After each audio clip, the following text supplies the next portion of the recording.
Bon, allez, ça ira très bien. Je pense clairement, je vais essayer de pas pleurer dès le début de cette vidéo. C'est pas je pense, j'en suis même sûre que ça sera la vidéo la plus dure de toute ma chaîne YouTube. Il s'avère que j'ai essayé de la filmer déjà 3 fois sans réussite et que je suis donc à la 4e prise de cette vidéo qui j'espère sera enfin la bonne.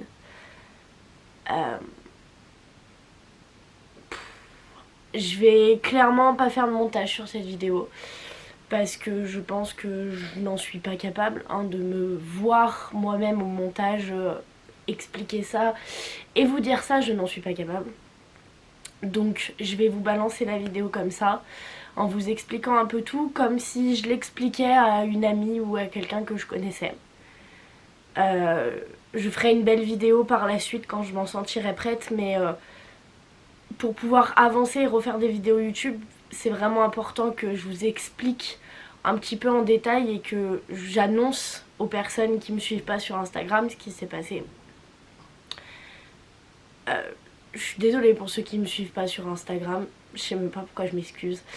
Le 25 décembre, Mala est décédée. Ceux qui me suivent que sur YouTube ne le savaient pas forcément, mais j'ai sevré Love il y a quelques temps, de cela quelques temps. De cela, j'ai sevré Love quand? Bon, il y a quelques temps, j'ai sevré Love. Là, ça me vient pas exactement la date. Et en fait, déjà, depuis 2 mois avant le sevrage de Love, Mala avait perdu de l'état.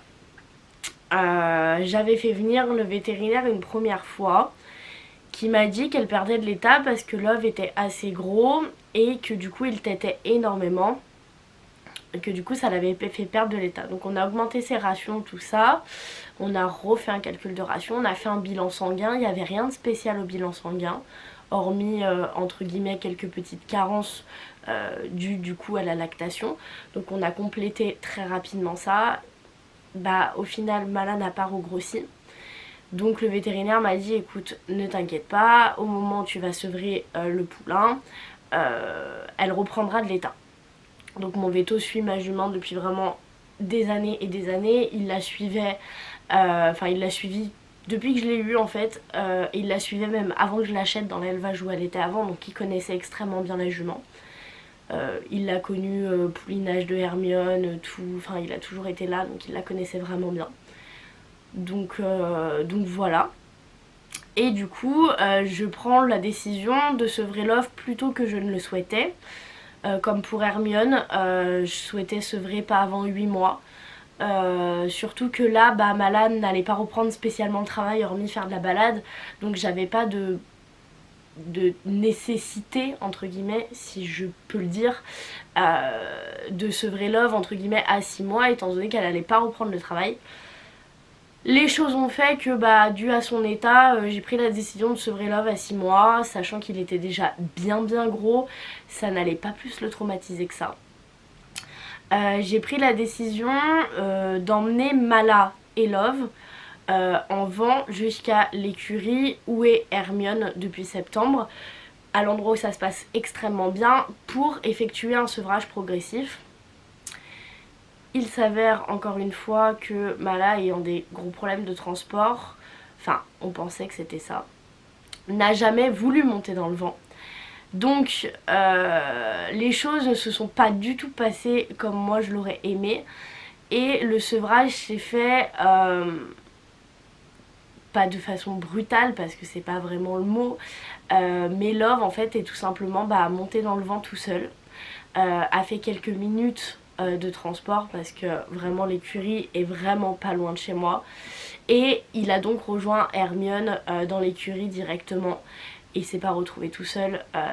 Ça l'a perturbé pendant vraiment 2-3 jours et puis après ça allait beaucoup mieux.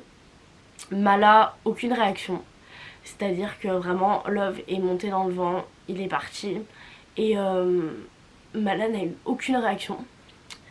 Et en fait putain, j'ai prévu ma boîte de Kleenex pour vous dire. Je vais y arriver. Je vais y arriver. On ne fait que commencer.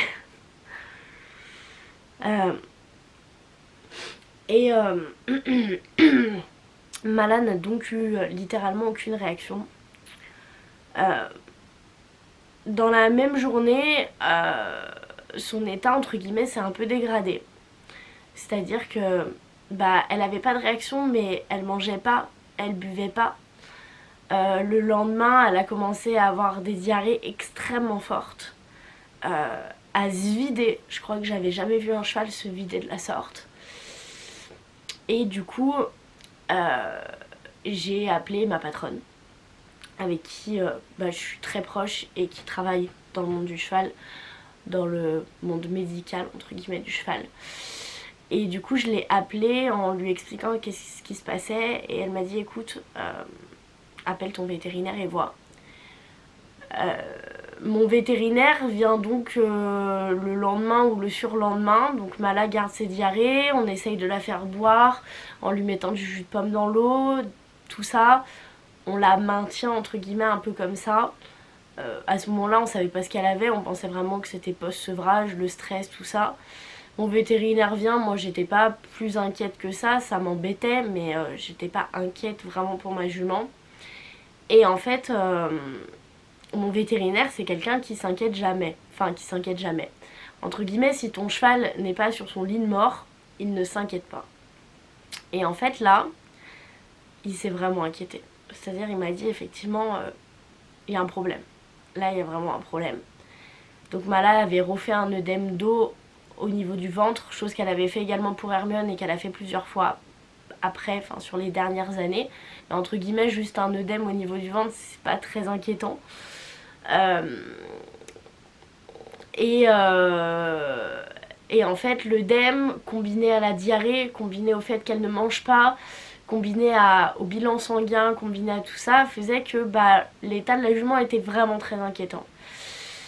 Ni une ni deux, après le vétérinaire, je rappelle ma patronne en lui expliquant ce qu'il m'a dit. Et ma patronne, connaissant un petit peu ce vétérinaire, me dit écoute, si lui s'inquiète, c'est que là c'est grave. Donc elle est venue me chercher avec le camion. On a réussi à charger Mala dans le camion. Je ne sais même pas comment on a fait, parce que Mala dans les VL chargement latéral ne montait littéralement pas. Donc je ne sais même pas, c'est par le Saint-Esprit qu'elle est montée dedans. Et je l'ai emmenée à la clinique de Néron pour les Lyonnais en urgence. Ils ont pris tout de suite le cas de la jument vraiment en urgence vitale. Ils s'en sont occupés extrêmement bien. Et Mala est sortie 3 ou 4 jours plus tard, si je vous dis pas de bêtises, avec un diagnostic, avec un état qui s'est nettement amélioré, un amaigrissement encore, mais un état qui s'était nettement amélioré, et avec une suspicion de douve. La douve étant une maladie parasitaire transmise par les ruminants. C'est en fait tout simplement un ver qui finit par venir se loger en général dans le foie et qui bouffe littéralement les organes. C'est une maladie qui est très grave pour les chevaux et ils ont soupçonné ce parasite sur Mala sans savoir qu'elle vivait avec des chèvres. Quand moi ils m'ont dit ça et qu'ils m'ont expliqué un petit peu, je leur ai dit ah oui mais en fait c'est ça parce qu'elle vit avec des chèvres donc c'est totalement probable, sachant que moi mes chèvres ont été toujours vermifugées mais pas pour la douve. Bookie c'est pas possible qu'il ait ramené la douve, mais par contre Biquette oui, dans le sens où Biquette c'est un sauvetage et elle était l'endroit où elle était, il s'y connaissait pas forcément et elle a jamais été vermifugée, rien. Donc il était possible que Biquette ait ramené cette maladie à la maison. Et en fait, il peut avoir un certain laps de temps, entre guillemets, avant que... en fait, la douve, peut-être que si jamais il y en a qui s'y connaissent mieux que moi c'est ce qu'on m'a dit et ce que j'ai compris. S'il y en a qui s'y connaissent mieux que moi, encore une fois là-dessus, je vous laisserai rectifier dans les commentaires. Je demande beaucoup de bienveillance envers cette vidéo parce que c'est vraiment très dur pour moi de la faire, mais c'est très important pour que je puisse avancer dans ma chaîne YouTube. Bref, c'était une aparté. En fait, le ver va donc passer dans tout le système digestif en fait du cheval. Et en fait il va être ingéré.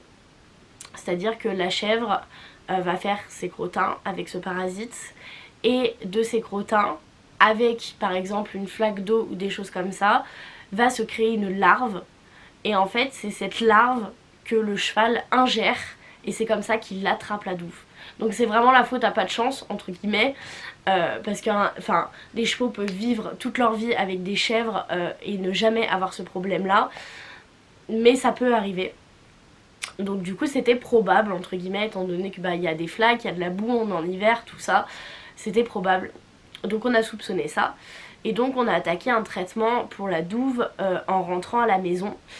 J'ai eu encore une fois la chance, grâce à ma formation agricole, d'avoir pas mal de connaissances dans les soins, premiers secours, tout ça des chevaux, et de pouvoir moi-même faire les piqûres et énormément de soins moi-même. J'ai donc pu récupérer Mala beaucoup plus tôt que prévu, entre guillemets, en lui continuant les soins cliniques de la maison. Je vous avais partagé d'ailleurs une partie des soins en story sur Instagram que j'avais mis à la une. Âme sensible, s'abstenir, encore une fois. Je vous aurais bien mis des extraits, mais vraiment je vais pas faire de montage, donc si vous souhaitez voir un petit peu ça, je vous laisserai aller sur Instagram. Mon Instagram c'est un cœur de cavalière, tout simplement. Et du coup voilà, je lui ai continué les soins. Une semaine passe, 10 jours passent, aucune évolution, et l'état de Mala se dégrade. Encore une fois. Je rappelle donc une vétérinaire qui vient à la maison, qui lui refait un bilan sanguin, qui lui refait un prélèvement pour essayer de voir si elle a exactement la douve ou non. Elle pense à plein d'examens. Moi, n'ayant pas entre guillemets des énormes moyens non plus, j'ai une situation très stable pour mon âge. J'ai 3 tafs. Je bosse énormément aussi pour avoir tout ça. Et n'ayant pas non plus des moyens illimités, j'ai fait le choix de utiliser toutes mes économies, littéralement, tous les sous que j'avais mis de côté en fait pour m'acheter ma voiture, de laisser partir toutes mes économies pour ma jument. C'est-à-dire que j'ai dépensé, et je pense qu'énormément de gens l'auraient fait, et je ne le regrette absolument pas, clairement pas. Si demain fallait recommencer pour Hermione ou pour Love, je le ferais, j'hésiterais même pas. De littéralement dépenser sans compter pour tout essayer. Tous les prélèvements qui étaient possibles, imaginables, prise de sang, elle a vu un magnétiseur, communication animale, tout ce qui a été possible de faire qui pouvait un minimum l'aider, j'ai fait tout. Et franchement j'ai tout fait. Il n'y a pas quelque chose qui ne pouvait pas, qui pouvait marcher que je n'ai pas essayé, clairement. Et la jument, Mala voulait clairement rester à la maison et qu'on s'occupe d'elle, et elle voulait pas aller en clinique, et elle voulait pas rester en clinique quand elle y a été, elle n'était pas forcément au top. Donc quand elle est revenue à la maison, c'était vraiment un soulagement pour tout le monde, et un soulagement aussi pour elle, parce que Mala était chez moi pour une bonne raison, c'est qu'en écurie, elle a fini par déprimer parce qu'elle avait qu'une seule envie, et c'est ce qui est ressorti par les coms et partout. Elle en a rien à faire, elle en a toujours eu rien à faire d'être en troupeau avec d'autres chevaux, Mala. La seule chose qu'elle voulait, c'était être à la maison. Nous voir toute la journée, être avec ses chèvres tranquillement et que personne l'emmerde. Ça c'est vraiment... ça a toujours été une jument très particulière. J'ai jamais vu un cheval comme ça. Je veux dire, elle en avait rien à faire des autres chevaux. Rien à faire. Elle a eu 2-3 copains, des chevaux avec qui elle s'est très bien entendue, avec qui elle était très fusionnelle. Mais elle était aussi heureuse à la maison avec ses chèvres qu'avec un copain cheval. Et c'est d'ailleurs assez fou parce qu'on dit qu'un cheval, c'est pas comme ça que ça fonctionne. Mais encore une fois, on a toujours des cas exceptionnels qui dérogent à la règle. Ça c'est sûr. Bref, du coup la vétérinaire revient, on refait plein d'essais, tout ça, et c'est toujours pas concluant. On n'a pas d'explication, on soupçonne encore la douve, mais on n'a pas de résultat suite au vermifuge. Les prises de sang sont entre guillemets assez incompréhensibles, et vient à parler d'un cancer, d'une tumeur ou quelque chose comme ça, et en fait moi ça me trottait dans la tête ça, et beaucoup de gens me disaient mais est-ce que ça peut pas être un cancer, est-ce que ça peut pas être une tumeur, et en fait tous les vétérinaires et la clinique qui ont vu Mala m'ont dit mais il n'y aurait pas d'explication, en fait ça peut pas être une tumeur, ça peut pas être un cancer, parce que ça aurait été progressif. Et c'est vrai que la plupart du temps un cancer c'est très très progressif. Le cheval il commence à aller mal plusieurs mois. Ça peut être 3, ça peut être 4, ça peut être 5, ça peut être 2 ans, ça peut être 3 ans. Et en fait, bah c'est pas d'un coup, comme ça, en 2 mois, brutalement. Euh, et donc les jours passent entre guillemets comme ça, je vois ma jument quand même s'affaiblir, parce que voilà, faut le dire, elle avait des moments où ses postérieurs flanchaient un peu et elle se rattrapait. Mais on continuait les traitements et on espérait que ça finisse par faire effet. On a fait tout ce qui était possible, hein, concrètement. Et, euh, et en fait, bah, le 25 décembre au matin, comme littéralement tous les matins, je pense que c'est là où je vais vraiment chialer sa mère. Je suis désolée pour les termes. Et en fait, on allait s'occuper de Mala avec mon père, comme toujours. Et quand je suis arrivée dans le box, je l'ai entendu m'appeler. Pas comme d'habitude. Et bah, quand j'ai regardé dans le box, elle était couchée. Et en fait, là, j'ai compris. J'ai tout de suite compris qu'il y avait un problème et qu'il y avait un truc qui allait pas. Et en fait, bah, elle était couchée. Je sais pas depuis combien de temps, entre guillemets. Ça faisait sûrement déjà quelques heures. Et bah, elle pouvait pas se relever. Elle essayait, mais elle avait plus de force. Et elle arrivait tout simplement pas du tout à se relever. On a essayé de la relever avec mon père. On n'a pas réussi, bien entendu. Et du coup, j'ai décidé d'appeler la clinique de Néron en urgence. J'ai essayé d'appeler mon vétérinaire qui, le 25 décembre, n'a pas répondu. Donc j'ai vite appelé la clinique pour qu'ils viennent le plus vite possible pour essayer de nous aider. Une vétérinaire clairement formidable est venue, qui suit les chevaux de ma patronne et que je connais un petit peu, qui est vraiment géniale. Est venue, j'avais entre temps découpé la couverture de Mala parce que je pensais que ça la gênait pour se relever. Alors qu'en fait, bah non, mais bon, c'est pas grave. Et, euh, et du coup, on a essayé de la relever, on l'a tournée sur l'autre flanc parce que du coup, vu que ça faisait un moment qu'elle était couchée, en fait, son côté sur lequel elle était couchée, son côté gauche, était complètement atrophié, entre guillemets. Donc on l'a tournée de l'autre côté, à 4, avec moi, mon père, ma soeur et la vétérinaire. On a réussi à la tourner et elle a failli réussir à se lever. Et elle y a mis tout son cœur. Vraiment, elle voyait qu'il fallait qu'elle essaye et elle y a mis tout son cœur et en fait elle est retombée. Elle est retombée tout de suite et c'est con parce que c'est surtout pas ce qu'il fallait faire. J'aurais pu me faire mal, mais en fait j'ai voulu essayer de la rattraper. Et parce que je voulais pas qu'elle se fasse mal. Et elle m'est un petit peu tombée dessus. Et je me suis pas fait mal, mais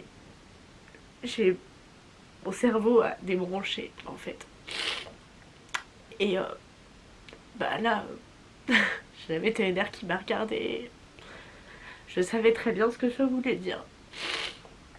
Ma meilleure amie, une de mes meilleures amies, est arrivée entre temps. Et bah, il n'y a pas eu besoin de parler. Hein. Il n'y a pas eu besoin de parler, tout le monde a compris. Et, j'ai fait un hochement de la tête à la vétérinaire pour lui dire que bah, j'étais d'accord. Et à chaque fois que je m'éloignais de quelques centimètres de Mala, elle me rappelait tout de suite. Elle voulait juste qu'on reste avec elle. Donc tout le monde est resté avec elle, on est tous restés avec elle tout du long. Et du coup la vétérinaire l'a euthanasié. J'ai eu la chance, vraiment la chance, ça a beau être très dur, et j'ai eu une chance inestimable que ma jument décède dans son lieu de vie, où elle se sentait bien, avec nous, et pas sans nous pendant la nuit. Et j'ai eu une chance énorme d'avoir une vétérinaire juste fantastique, qui nous a laissé pratiquement une demi-heure tous lui dire au revoir, qui nous a vraiment laissé le temps, et qui a attendu qu'on vienne vers elle et qu'on lui dise allez-y, avant de... Voilà. Et c'est pas le cas de beaucoup de vétérinaires. Pour l'avoir vécu pour mon ancienne pouliche, ça s'était pas du tout passé de cette manière-là. Et on m'a laissé pas beaucoup de temps. Vraiment pas beaucoup de temps. Et là, on me l'a laissé. Et franchement, c'est une chance dans notre malheur, entre guillemets, de cette histoire. Et je me rends vraiment compte que, entre guillemets, je sais pas si je trouverais les bons mots pour dire ça, mais entre guillemets, ça aurait pas pu mieux se passer. Dans le sens où ça a été fait vraiment dans le respect de Mala, dans notre respect à nous, dans le respect de notre relation et dans le respect de nos sentiments et de ce que toute la famille pouvait ressentir pour cette jument. Mala, elle m'appartenait à 50% et à 50% à mon père. Donc c'est aussi dur pour lui que ça l'est pour moi. Il s'en occupait tous les jours avec moi. Ça a toujours été sa jument aussi. Et on lui a dit au revoir et elle est partie dans mes bras. Et je disais, l'euthanasie d'un cheval, ça peut être souvent assez violent dans le sens où il y a quand même beaucoup de chevaux qui se débattent entre guillemets parce qu'ils veulent pas se laisser partir. Et pour Mala, ça a pas du tout été le cas. Elle est partie très très sereinement dans nos bras et vraiment, j'aurais jamais pensé que ce jour arriverait aussi rapidement parce que elle avait 21 ans et elle a toujours été en pleine forme et elle a jamais eu aucun problème de santé. Mais malheureusement, il existe cette putain de merde de maladie qui s'appelle le cancer, qui est aussi présent chez les humains que chez les chevaux et chez tous les animaux, et qui, comme ça, fait partir beaucoup d'êtres vivants sur cette planète. Là, on le savait, on l'avait vu sur les échographies, et surtout que son foie était très endommagé, mais on savait pas pourquoi. Et en fait, c'était pas la douve, mais c'était bel et bien un cancer. Entre guillemets, on le saura jamais trop, mais pourquoi ça a été d'un coup et pas progressif. Derrière, j'ai eu encore une fois la chance d'avoir vraiment des gens géniaux. Toutes mes copines, toute ma famille qui ont été là toute la journée avec moi. Ma patronne qui est revenue de vacances pour venir me soutenir parce qu'elle avait vécu ça aussi pour sa jument. Il n'y a pas si longtemps que ça. Enfin, il y a 1 an avant que je commence à travailler là-bas. Et qui est restée avec moi et ça a été vraiment... Ça a vraiment fait beaucoup. Tous les gens qui ont été là, ça a vraiment fait beaucoup. On a le soir organisé une cérémonie, une très belle cérémonie pour Mala. Il y a toutes les personnes proches qui sont venues, toutes les personnes qui ont compté dans notre histoire, des gens même qui sont venus de très loin. C'était juste incroyable. Incroyable, j'aurais pas de mots à mettre là-dessus. Cette jument, elle a été aussi incroyable pour moi que pour tous les gens qui ont été autour de moi. Je l'ai dit, je l'ai répété et je pense que ceux qui connaissent notre histoire le savent. Mala, ça a toujours été la jument de toute ma vie. Mon ombre, mon double et tout ce que vous voulez. Ça a été...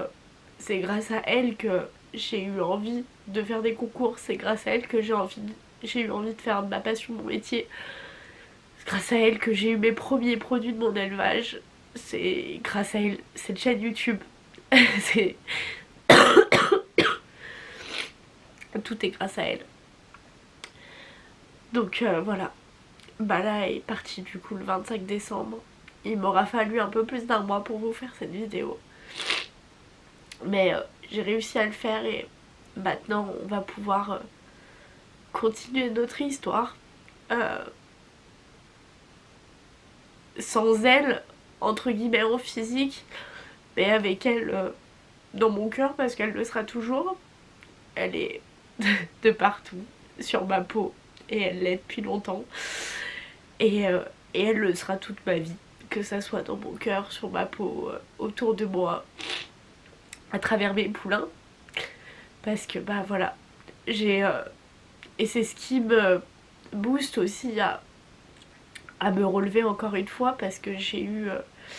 les derniers 1 an et demi ont été très compliqués pour moi, la vie m'a entre guillemets pas loupé. J'ai eu plein de choses extrêmement positives mais j'ai eu aussi plein de très gros coups durs et de choses qu'on n'est pas censé vivre forcément à mon âge.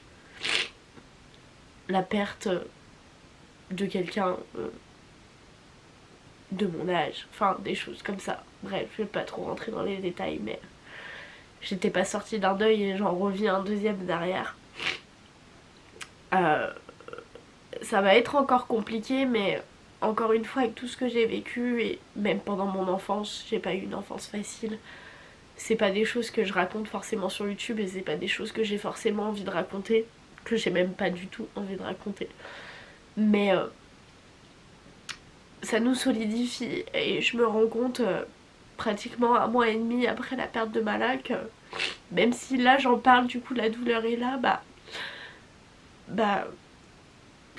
j'aurais pas pensé pouvoir avancer entre guillemets sans elle, mais pour mes proches, pour Love, pour Hermione, je le fais et j'avance et j'en suis même très surprise de comment j'arrive à surmonter ça. Alors peut-être que derrière il y aura le retour en mode voilà, Axel en fait t'as pas compris et t'as pas réalisé et à un moment je vais peut-être me prendre une grande claque dans la gueule et ce que je suis en train de vous dire ne sera plus du tout d'actualité, j'en sais rien. Mais pour l'instant voilà, j'avance comme ça. Je pense à elle tous les jours elle est dans ma tête, tous les jours je regarde par ma fenêtre et j'ai l'impression que elle va m'appeler parce qu'elle a faim. Et en fait non. Mais c'est comme ça. Et il faudra que j'avance pour elle, pour moi, pour Love, pour Hermione. Et j'aurai toujours une part d'elle avec moi à travers les 2 merveilleux bébés qu'elle m'a offerts. Et qui sont le commencement de mon élevage. Et c'était déjà, entre guillemets, une certitude qu'ils feraient leur vie avec moi. Parce que c'était mes 2 premiers produits et les poulains de la jument de ma vie. Maintenant, c'est beaucoup plus qu'une certitude. Et ça sera à la vie et à la mort. Comme pour Mala. Donc voilà, un petit peu pour cette histoire.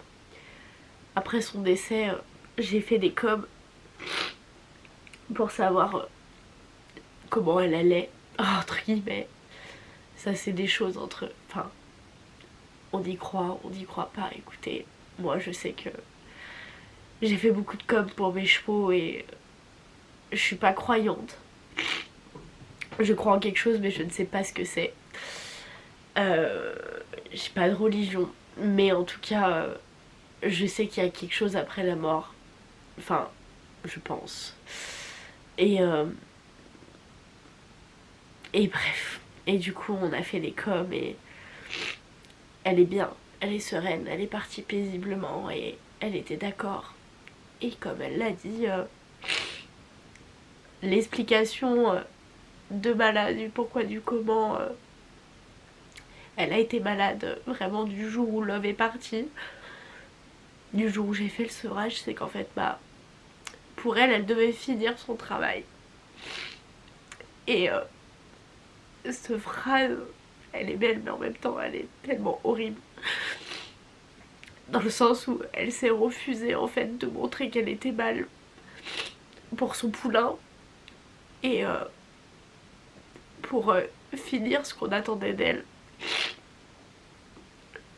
Mais en même temps elle est tellement belle parce que ça a toujours été une force de la nature. Cette jument je l'ai toujours su, elle me l'a toujours prouvé. Et encore une fois, même dans une maladie comme ça, elle a été capable de prouver la force qu'elle avait en elle. Et ça c'est incroyable, c'est incroyable. J'ai pas de mots pour définir ça. Faut que je me bouge la vérité.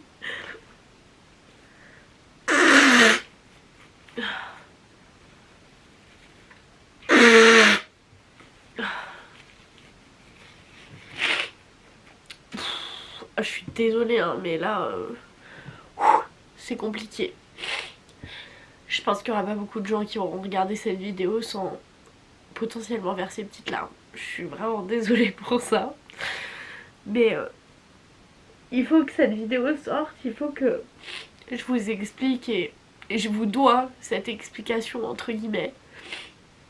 Et puis moi, j'ai besoin de faire cette vidéo pour...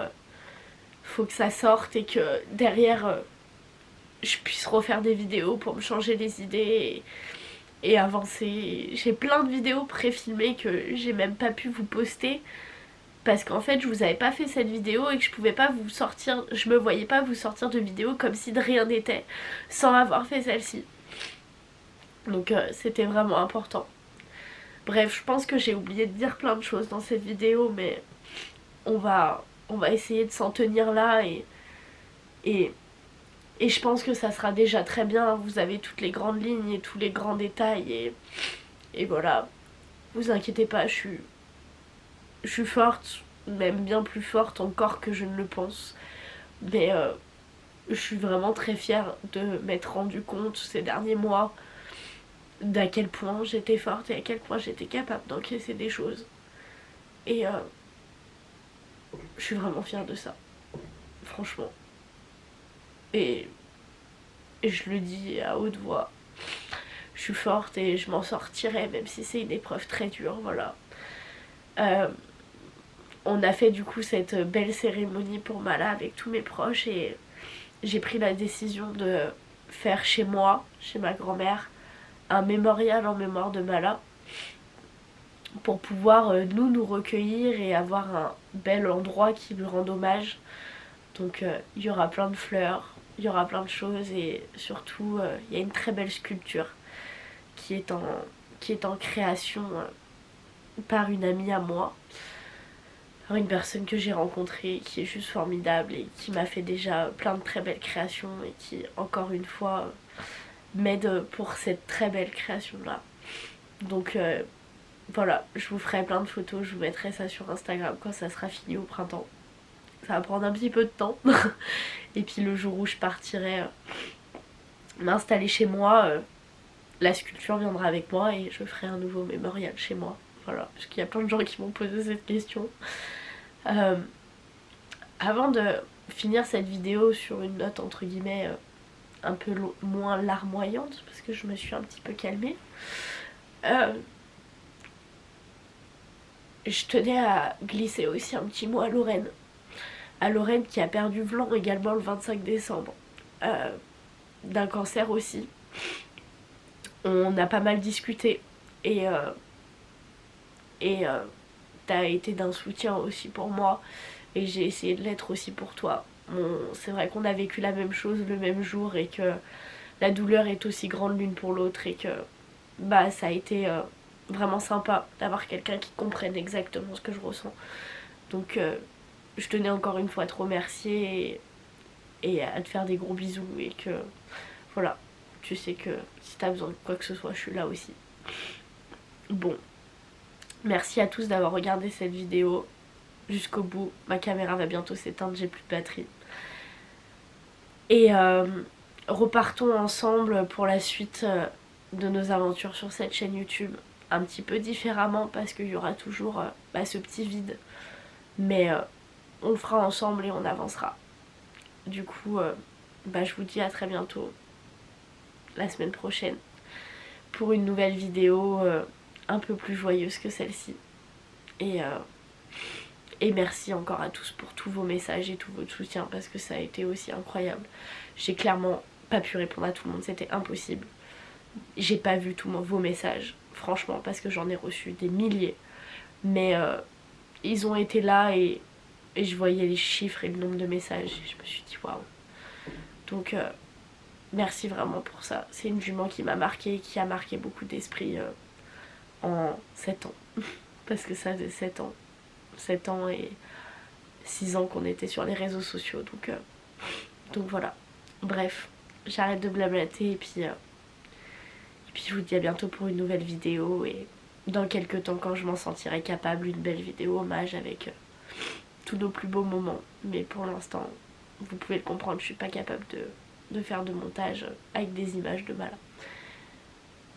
Merci à tous et prenez soin de vous et profitez de chaque instant avec vos chevaux. Salut!